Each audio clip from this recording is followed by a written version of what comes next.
Let's dive right into this explainer and tackle one of the most fascinating mysteries of human development. How do we actually pick up our very first language? I mean, we all do it effortlessly as toddlers, right? But the hidden mechanics behind how it happens? Well, that sparked decades of intense debate. To really understand this, we're going to trace the evolution of four major theories today. We'll start with how we learn language, then move through behaviorism, innatism, cognitive theory, and finally, look at the biological window. Let's get into it. Starting off with Section 1, how do we learn language? Before we even touch on the specific theories, we have to ask a fundamental question that has literally divided psychologists for over a century. Are we born with a built-in blueprint for language, or is our mind just a completely blank slate, shaped entirely by our environment? Think about it for a second. Does a baby learn to speak the same way they learn to, say, ride a bike? Or is it something much deeper? To answer that, we really need to distinguish between two completely different processes: acquisition and learning. Now, acquisition is an unconscious, totally intuitive process. You don't sit down and teach a toddler grammar rules, do you?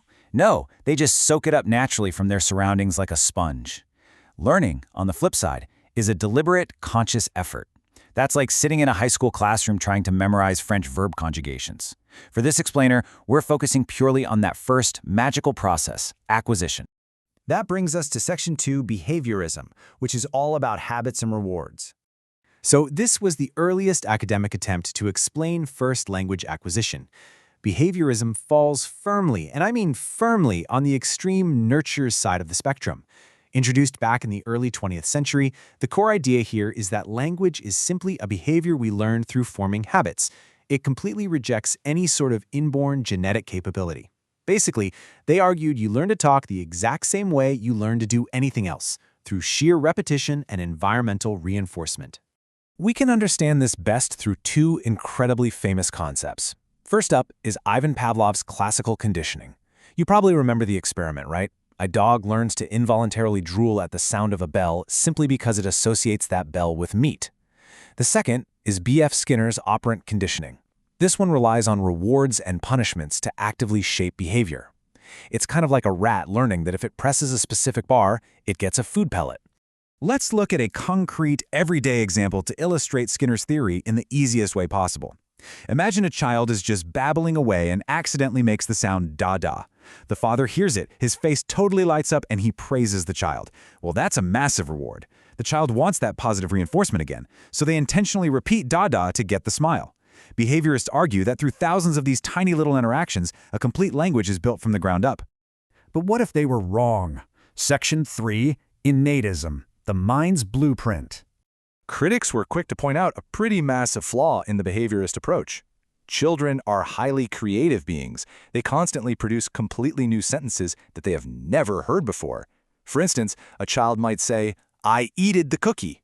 Now, no adult says eated, so the child definitely didn't just imitate that. They figured out a grammatical rule and applied it themselves. Ultimately, folks realized human language development is just way too complex to be compared to rats pressing bars for food.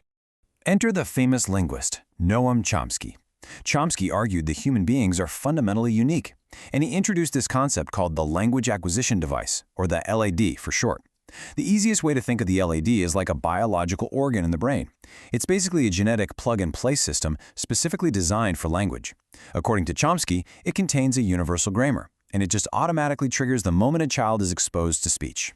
The contrast between these two warring theories is pretty stark. Behaviorists argue the source of language is entirely the outside environment, with kids just using simple analogy and imitation. Innatists, on the other hand, believe the source is the internal mind. They argue children are actively applying internal rules to test hypotheses. So the child hears people speaking, uses their innate LAD to figure out the local language rules, and then generates their own original grammar. Moving right along to Section 4, cognitive theory, growing intelligence. Okay, so we've got two extremes here. It's either all environment or it's all in our heads. Well, in the 1970s, psychologist Jean Piaget offered a really logical bridge between the two. He pushed back on Chomsky's idea of a totally isolated language blueprint. Instead, Piaget argued that language grows right in parallel with a child's general intelligence. As a kid's understanding of the world matures through fixed chronological stages, going from basic sensory motor reflexes as a baby to formal, abstract thought as an adult, their language capabilities just expand naturally alongside it. To explain this in the easiest way possible, Piaget used the concept of schema, which are basically just mental models of how the world works. Imagine an infant who has a mental model for sucking their mother's nipple to get milk. When they try to apply that exact same behavior to a blanket, that's called assimilation. They're trying to fit a new object into an old rule. But the baby quickly realizes the blanket requires a completely different mouth shape. Adjusting to this new reality is called accommodation. For Piaget, this constant dance back and forth between assimilation and accommodation is exactly how we interact with our environment to build up both our overall intelligence and our complex language. Finally, Section 5, the biological window. This brings us to a fascinating biological ticking clock when it comes to language acquisition. Researcher Eric Lenneberg proposed something called the critical period hypothesis. This states that there's a strict biological window for learning a first language effortlessly, and it's heavily tied to brain lateralization.